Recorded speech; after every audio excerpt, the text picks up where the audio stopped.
کن سے لے رہا ہے؟ آل محمد سے، اور لے کر خوشی کر لے لیا۔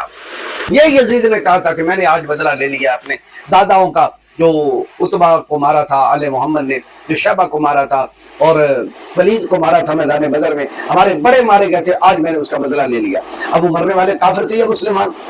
کافر۔ تو کافروں کے قتل کا بدلہ کن سے لے رہا ہے؟ آل محمد سے، اور لے کر خوشی کر رہا ہے۔ یہ کون لکھ رہے ہیں؟ حضرت تاجدار گولڑا پیر میرے علی شاہ صاحب۔ تو مجھے بتائیں، وہ کافر جو مرے تھے ان کے قتل کا بدلہ آل محمد سے لے کر خوشی میں آنا، کیا یہ کفر نہیں ہے؟ سامعین محترم، آپ نے اس کی گفتگو سماعت فرمائی ہے۔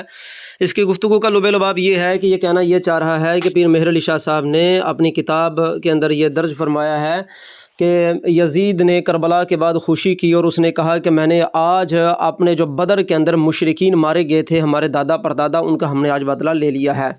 آئیے سب سے پہلے فتاوی رضویہ سے ایک عبارت آپ کے سامنے پیش خدمت ہے، اس کو ذرا ملاحظہ فرمائیے گا، اس کے بعد ہم اصلی عبارت کی طرف جائیں گے اور پتہ چلے گا آپ کو کہ یہ جو کچھ بھی اس نے بیان کیا ہے بالکل رافضیوں کی، شیعہ کی بولی ہے، اور یہ بندہ ہرگز اس اعتبار سے اہل سنت و جماعت ہرگز نہیں ہے۔ یزید اور امیر المؤمنین تھا، اس میں کچھ شک نہیں ہے کہ اس کو بعد میں کربلا کے بعد، واقعہ حرہ کے بعد بھی آج تک کتابوں کے اندر، بڑی کتابوں کے اندر اس کو امیر المؤمنین ہی لکھا گیا ہے۔ یہاں پر مسئلہ نمبر 5 ہے، مسئول عبد الرحیم خان صاحب از بہرام پور ضلع مرشد آباد بنگال، 21 صفر 1332 کا یہ فتویٰ ہے۔ سوال یہ ہے، کیا فرماتے ہیں علماء دین و مفتیان شرع متین؟ زید دعویٰ کرتا ہے کہ میں سنی ہوں اور امامت بھی کرتا ہے، دل کے آگے مرثیہ بھی پڑھتا ہوا کربلا تک گیا ہے، ایسے شخص کے پیچھے نماز پڑھنی کیسی ہے؟ مرثیہ بھی اس نے پڑھا ہے، کربلا تک گیا ہے جو کہ بنائی ہوئی ہے، تو اس بندے کے پیچھے نماز پڑھنا کیسا ہے؟ الجواب، دل بدعت ہے۔ جواب اعلیٰ حضرت امام اہل سنت کا کیا ہے کہ دل بدعت ہے، یعنی کہ یہ جتنے بھی وہ نکالتے ہیں شبیہات بنا کر اس طرح کی آج کل کی، یہ سب کچھ کیا ہے؟ بدعت ہے۔ ہاں، ایک جگہ پر اعلیٰ حضرت علیہ رحمہ نے اس کی بدعت حسنہ کی تقسیم بھی اس مسئلے پر کی ہے کہ یہ کس طرح بدعت حسنہ بن سکتا ہے، اس کو ہم یہاں پر ذکر نہیں کرتے۔ آپ نے صاف فرمایا کہ اولاً یہ ذکر ہے کہ یہ سب کچھ بدعت ہے، اس میں کچھ شک نہیں، اور یہ رائج مرثیے معصیت ہیں۔ یہ رائج مرثیے کیا ہے؟ معصیت، یعنی کہ یہ جو آج کل مرثیے پڑھے جاتے ہیں، کربلا تیری خاک کو سلام، کربلا والوں تم پر، یہ اس طرح کے مرثیے پڑھے جاتے ہیں، یعنی کہ سلام تو کہا جاتا ہے، اس میں شک نہیں سلام میں، لیکن جس طریقے سے مرثیہ پڑھا جاتا ہے اور بعد وفات ان کے، جس طرح ایک بندہ فوت ہو جاتا ہے اور اس کے فوت ہونے کے بعد اس کو یاد کیا جاتا ہے، اسی کو مرثیہ کہتے ہیں۔ اور کس کو کہتے ہیں؟ تو اعلیٰ حضرت فرماتے ہیں کہ ان کا مرثیہ پڑھنا جائز نہیں، یہ معصیت ہے، اور یہ ساختہ کربلا مجمع بدعات ہے۔ یہ ساختہ کربلا کیا ہے؟ مجمع بدعات۔ ایسا شخص فاسق ہے، جب تک توبہ نہ کرے اسے امام بنانا گناہ ہے، غنیہ میں ہے، فتح و حجہ سے ہے۔ اللہ اگر کسی فاسق کو امامت کے لیے آگے کریں تو گناہ گار ہوں گے، واللہ تعالی عالم۔ سامعین محترم، اعلیٰ حضرت امام اہل سنت جب خود فرما رہے ہیں کہ یہ کربلا مجمع بدعات ہے، تو بتائیے کہ اعلیٰ حضرت رحمۃ اللہ فتاوی رضویہ کی جو اسی مولوی نے ایک جگہ پر وہ عبارت پڑھی تھی فتاوی رضویہ سے، کیا یزید کے متعلق لکھا ہوا تھا کہ یزید نے استخوان حسین رضی اللہ تعالی عنہ پر گھوڑے دورائے، کربلا والوں پر اتنا ظلم کیا، یعنی کہ پوری کربلا فتاوی رضویہ کی جلد 14 کے اندر سے اس بندے نے پڑھی تھی غالباً۔ اب سوال یہ ہے کہ اگر وہ اعلیٰ حضرت کا فتویٰ ہے تو پھر یہ کس کا فتویٰ ہے؟ اعلیٰ حضرت تو فرماتے ہیں کہ یہ ساختہ کربلا ہے، یہ تو خود ساختہ کربلا ہے جو یہ پڑھی جاتی ہے، مجمع بدعات ہے۔ تو بتائیے کہ جو 14ویں جلد کے اندر کربلا اعلیٰ حضرت امام اہل سنت نے لکھی ہے، وہی کربلا تو آج کل ممبروں پر پڑھی جاتی ہے، اور کون سی کربلا پڑھی جاتی ہے؟ اس کا مطلب یہ نکلا کہ فتاوی رضویہ کے اندر وہ اعلیٰ حضرت کا فتویٰ نہیں ہے، بلکہ ملاوٹ ہے۔ آگے چلتے ہیں۔ اس بندے نے جو کہا کہ پیر مہر علی شاہ صاحب کا یہ عقیدہ ہے، سب سے پہلے ہم جو ہے آپ کے سامنے عربی کی عبارت رکھتے ہیں۔ یہ دیکھیے کہ میرے سامنے البدایہ و نہایہ کھلی ہے، عربی کے اشعار ہیں جن کو یزید کی طرف منسوب کیا گیا ہے، اور اس کو لکھنے والا کون ہے؟ اس کی تصریح حافظ ابن کثیر علیہ رحمہ نے صاف فرمائی ہے۔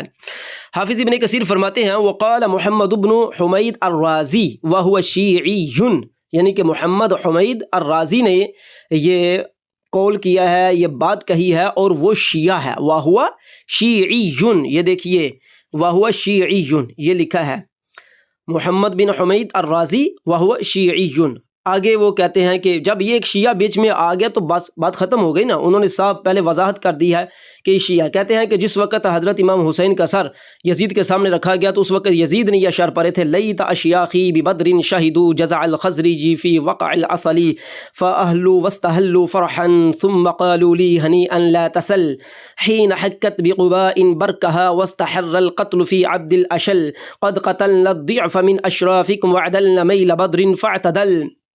سامعین محترم، اس کا ترجمہ کیا بنتا ہے ان اشعار کا؟ وہ ترجمہ ہم آپ کو اپنی مرضی کا نہیں بلکہ جو کتابوں میں کیا گیا ہے وہی آپ کے سامنے رکھنے کی کوشش کرتے ہیں.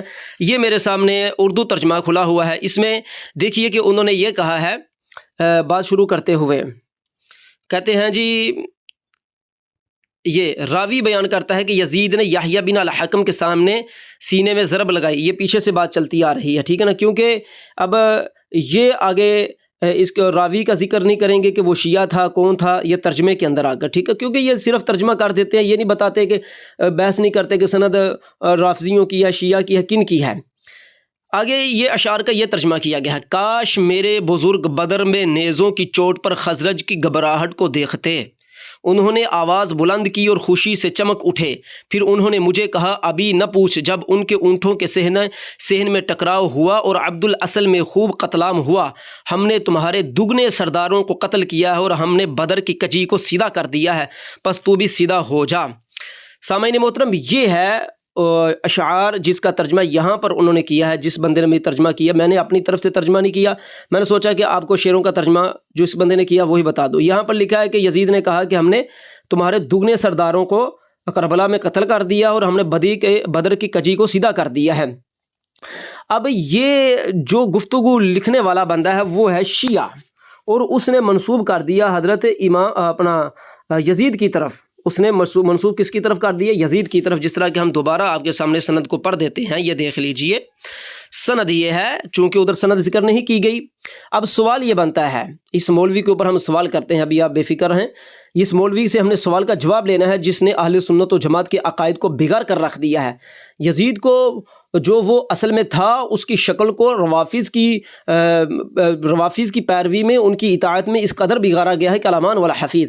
یہاں پر لکھا ہے: وقال محمد بن حمید الرازی وهو شیعی، وہ شیعہ ہے. حدثنا محمد بن یحیی الحمری حدثنا لیث المجاہد قال لما جیء برأس الحسین فوضع بین یدی یزید تمثل بهذه الابیات. کہتے ہیں کہ جس وقت حسین کا سر یزید کے سامنے رکھا تو اس نے یہ اشعار کہے. اب یہ اشعار منسوب شدہ ہیں، ٹھیک ہے نا، کیونکہ اس میں شیعہ آ رہا ہے، تو شیعہ جب آ رہا ہے تو یہ اشعار منسوب شدہ ہیں، کیونکہ جس روایت کے اندر بھی شیعہ آئے گا، شیعہ کی ہمارے صاحب بزرگوں نے فرمایا ہے، فتاوی رضویہ میں بھی یہ بات آئی ہے، ہم وہاں سے بھی حوالہ دے دیں گے. آپ نے اعلیٰ حضرت امام اہل سنت فرماتے ہیں کہ شیعہ روافظ کے جتنے بھی عقائد ہیں ان تمام عقائد کے اندر اہل سنت کی کتابوں میں ان سے کوئی بھی روایت آ جائے تو وہ قابل حجت نہیں ہے، بالخصوص جمل، صفین، کربلا، ان مسائل کے اندر، یعنی کہ صحابہ کرام علیہم رضوان کے مسائل کے اندر. اب یہ بندہ ہے محمد جو ہے وہ شیعی ہے، یہاں پر جو راوی ہے. اب ہم اس بندے پر سوال اٹھانے لگے ہیں جس بندے نے پیر مہر علی شاہ صاحب کی کتاب کا حوالہ دے کر کہا ہے جی پیر مہر علی شاہ صاحب جو ہیں وہ آپ سرکار جو تھے وہ یزید کے کافر ہونے کے قائل تھے. سب سے پہلی بات یہ ہے کہ پیر مہر علی شاہ صاحب کی جس کتاب سے یہ حوالہ پیش کر رہا ہے وہ کتاب ایک دیوبندی کے ہاتھوں سے لکھی ہوئی ہے. وہ بندہ دیوبندی تھا، ٹھیک ہے نا، جس کا اس نے شروع میں نام لیا ہے.